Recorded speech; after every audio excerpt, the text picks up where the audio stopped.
He wasn't strong enough to hang on to And it. he was always running towards the corner flag when he received the ball. He was never running At goal. Yeah, it's probably not his fault. I just thought he didn't look very sharp yet. Well, it's his third start, second start. I know. So let's give him a couple times. But when Llorente came on, I think he was better suited to this game because the back three for Watford are very strong, like physically strong. They're big guys. So if you put Yunus Kabul, yeah, he's a big unit. Kabul, Prodel, they're all big guys. So you needed someone who's strong enough to, with his back to goal, bring everybody. And then once they brought Llorente on, it's like the 65th or 66th minute when they brought him on. It started to be the offense flew more. It was more fluid. There was more running. There was more midfielders being involved. Yeah. There was no one going behind when it was just Borja. Right. It was 1-on-3. Right. That's not fair. Mm-hmm. And I think within 4 or 5 minutes of Llorente coming on, he had a shot on goal. It wasn't on goal, but the dirty deflected one. Yeah. Or was that later? I can't remember. Yeah. But he had a chance. Yeah. Yeah, I would say probably next week he's probably got to start against Stoke. You would think. Yeah, against Shawcross and Cameron. I think it makes more sense. Yeah. And I just quite like him. But yeah, because I think that... Why don't you just play two up top and put McBurney on the bench? Why don't you just do that? Just play McBurney. Bench the other two. I think... Here's a bold statement. Go on. Not this Kingsley on the wing crap again. No. That was your idea. No, it wasn't. Not according to Twitter. Twitter's bullshit, man. You sent me this article today about holding midfielders, and the example that the article used was Julian Weigl. Was it good? Did you read it? Yeah. It was quite good. Of course it was good. Yeah, I liked it. Of course it used Pirlo as the regista master. Yeah. But a player that every time I watch reminds me of a Julian Weigl type is Jay Fulton. He doesn't panic on the ball. He keeps the ball moving. He's a good tackler. He's kind of long and lanky like Weigl. Is a good passer. And he also will get forward if given the opportunity. He will come forward. And I think on the youth squad and against Peterborough, I think he had a goal. Maybe I'm not remembering that right. No one's going to pick you up on that. Don't worry about it. But in the youth squad, he's always banging in goals. As far as a midfielder, he's a pretty good goal scorer. But he's also a really good holding midfielder. And I think someone that could play in the mold of Leon Britton and definitely do what they wanted Key to do last week better. Yeah, well, I thought Key and Britton were doing something a bit too similar to each other last week. Right. It was kind of flat. So someone with a bit more dynamism. Which I think Fulton, he adds that. When you watch, I'm only able to watch the highlights of the under 23s, but when you watch them play, they're very much like the way Swansea used to play is how they play. But are they not top of their league? Or yeah, they're top of the second Premier League division. Yeah, so they're not in the top league with Man City and Man United, but they're in the next league. Yeah. Kind of like the championship with the under 23s. But yeah, they're top of the league. And they play, you watch their highlights, the moves that lead to goals, nothing that the senior team is doing right now. Well, I'm sure you'll start to see that. Yeah, I guess so. Well, they're not scoring any goals, so of course. Right. But the kinds of moves and the kind of movement they're getting, they don't. The senior team doesn't even try that. I'm sure old Bob, he's probably not had too much chance to go and see much of them yet. So I guess he's gone to every game so far. That's still only going to be 2 or 3, right? I think it's 3. Yeah. Yeah, need a few more views, then you'll probably start to see some Fulton trains with the first team though all the time. So there's some reason to get on the bench at least. Yeah.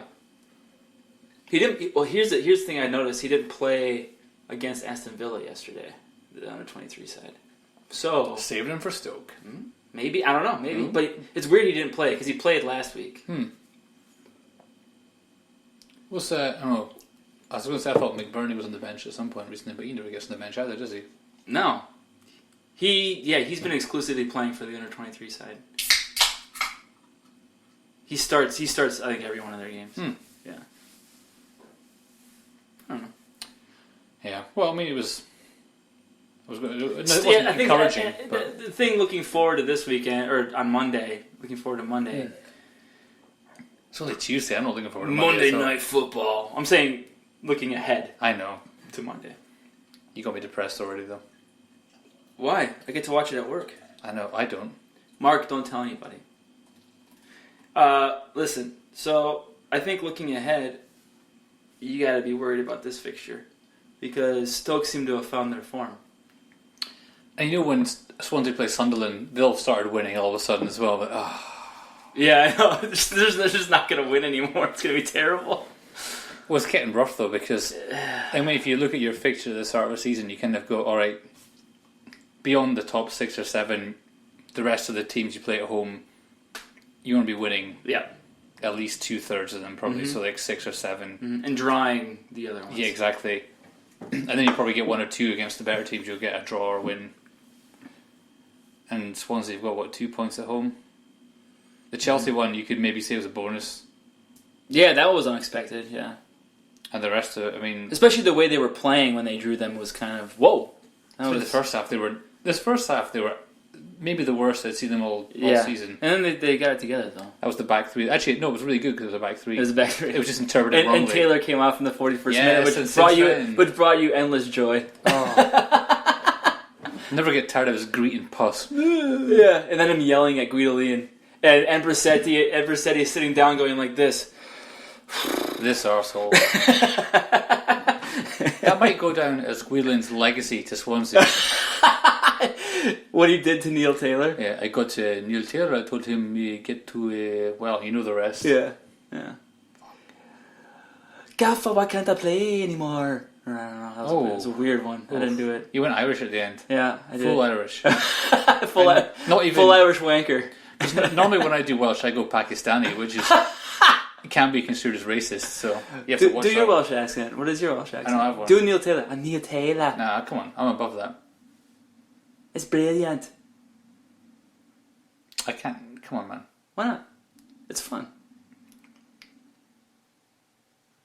I would love to hear a Welsh person try and do a Wisconsin accent. It'd be kind of funny. Or Scottish. They could probably do that easier than a Wisconsin accent. Wisconsin's tough. You can't even do a Wisconsin accent. Well, you just go... Yeah, because I can't be arsed to try. It's funny when you're up north. Well, wait till you get... You've never been to Stevens Point, have you?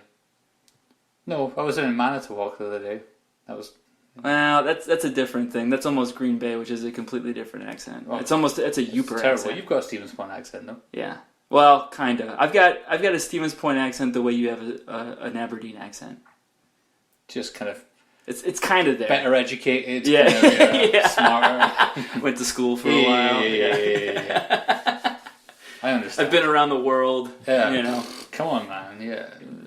But if you really want to get a Stevens Point accent, you really got to get in there like that. You know what I'm saying? I don't know what you're saying because you started speaking funny.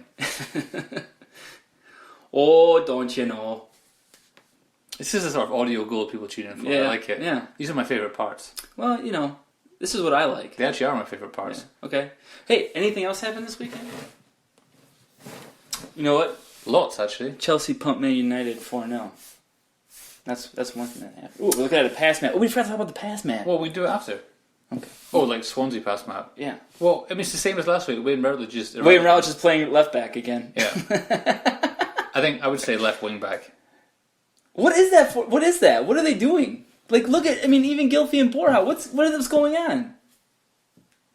I think they're learning each other's preferences and movement, that sort of thing. So I think what you see there is a work in progress. It's an abstract art. Yeah. It's like a baldy hedgehog. God. Hey, bright spot. We got to talk about the bright spots. The center back pairing.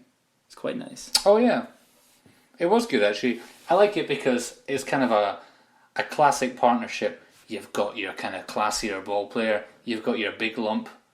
Well, who's who? Van der Hoorn's a bit of a lump, isn't he? Yeah, he is. Yeah, you knew that. They're both kind of big. They're big boys, though, both of them. Yeah. I thought they look good actually. They played together before. I mean, and Mawson, the thing that I like is he didn't try and do too much. He just did the basics really well. Do you know who you reminded me of at centre half? Who? Me. Only about 6 inches taller and about 50 pounds heavier. Smaller tits. All muscle. a nice tattoo, arm sleeve. Yeah, actually in shape. Yeah.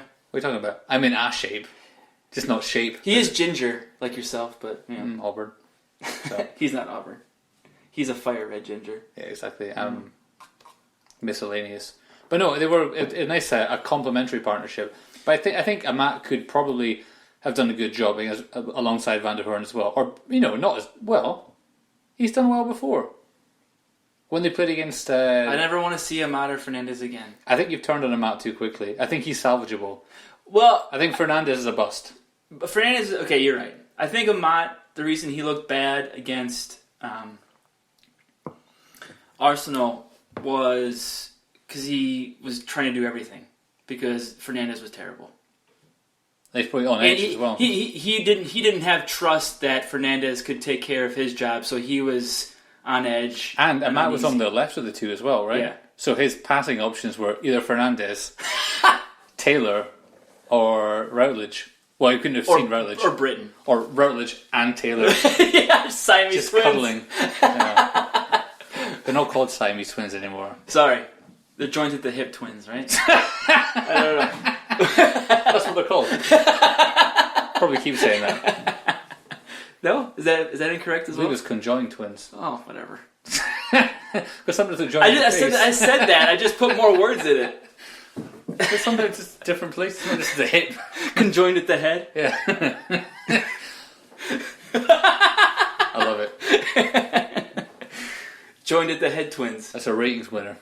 Joined at the boobs twins. Yeah. What if that happened? If they were joined at if there was two girls. Nah, I can't go there. Anyway. Keep talking. I've lost our entire female listenership right there. But yeah, no, I think going back to the defensive pairing, I know that the attack is woeful, and the finishing is god awful. I mean, Gylfi's got to finish that one he hit off the post, right? Yeah, but you know how another one that annoyed me more? Probably. Was not one that Barrow pulled back to him? That's the one he off the post. But I thought it was another one. You don't hit one straight down the middle or something, just kind of a crap. Oh, you're right. Yeah, he's on like the penalty spot. Yeah, the same just thing. passed it down the middle.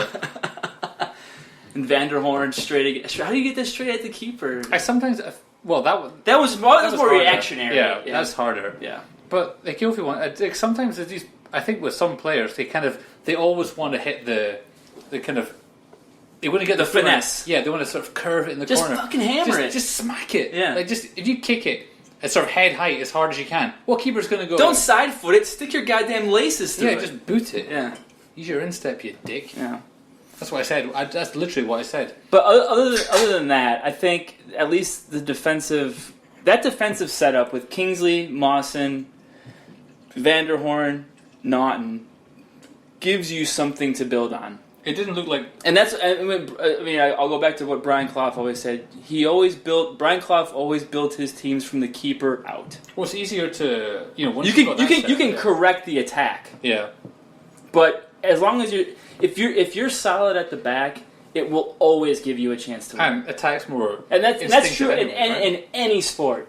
If you have a solid defensive team, you will always have a chance. Well, attack's more instinctive anyway, right. So you got someone that can come up with something quickly and throw the pass if it's football or play the through ball or whatever. Mm-hmm. Then it's always you've always got a chance, and then you can sort of create understanding. But with the back four, it's got to be based on kind of discipline and positioning. And all right, this is the scenario we've got to react and all this kind of stuff. Right. And it didn't look like the first time they played together. No, it didn't. It looked like they were very comfortable with each other. It was very balanced. Yeah. And they didn't panic. They never panicked. Like when there was even a hint of an attack on them, they didn't panic. They trusted each other. I remember early on in the first half, Mawson kind of lost the ball a little bit, and it looked like they were going to spring an attack, and then Van der Hoorn was right behind him, cleaned it right up, And How old is Van